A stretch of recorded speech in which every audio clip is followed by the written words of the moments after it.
hope you know I love you. When in need, lean on me, I'm your pain and struggle. I did a lot, can't pretend to be what I'm not.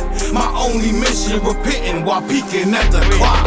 You see the weather changing, time is ticking, ain't it? No longer hater, I forgave her, please return the favor. I did a lot, can't pretend to be what I'm not. This is Ari, Gwendolyn and Brynnifer. They are in a polyamorous relationship and they all parent Hazel and Sparrow. We have a 2-year-old anti-gender baby and a 10-year-old who is non-binary. They have chosen not to disclose Sparrow's gender. We don't know it yet.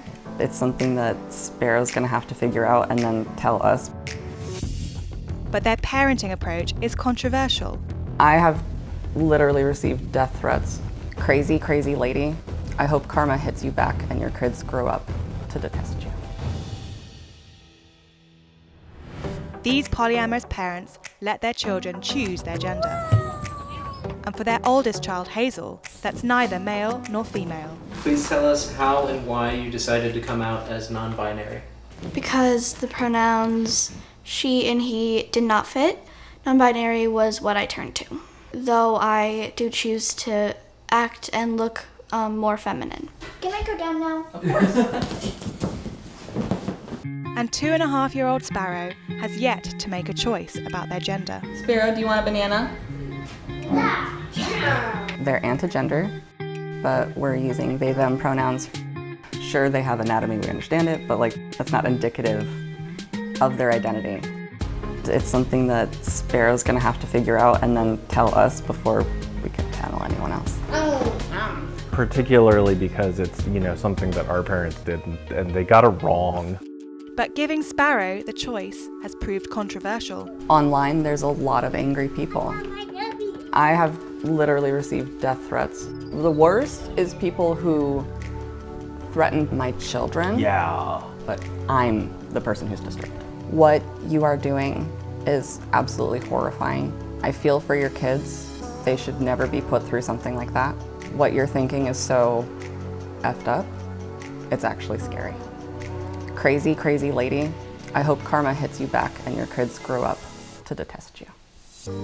A lot of people, they say, how will your children know what a boy or a girl are if you don't teach them? Yeah.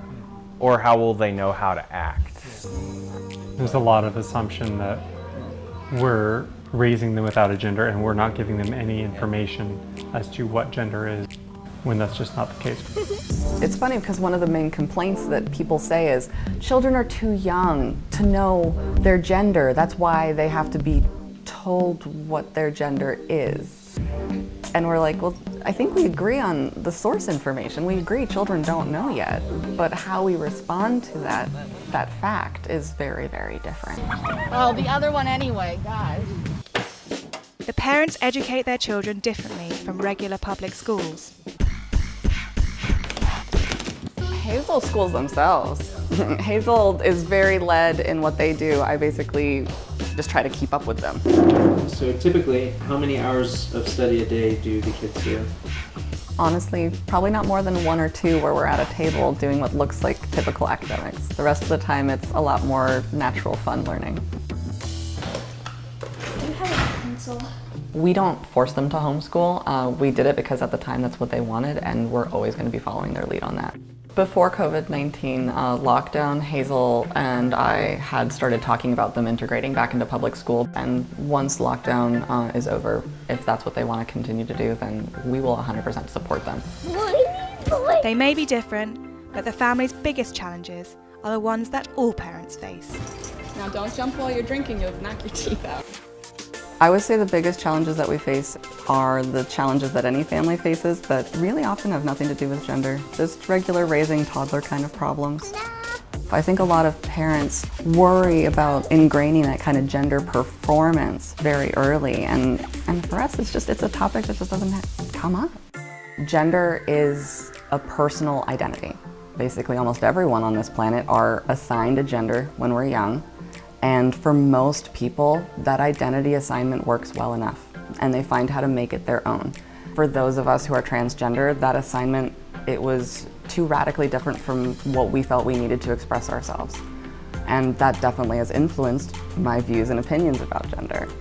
At the end of the day, what I think it is something that people get to decide on what it means to them, what it is, and how they express it.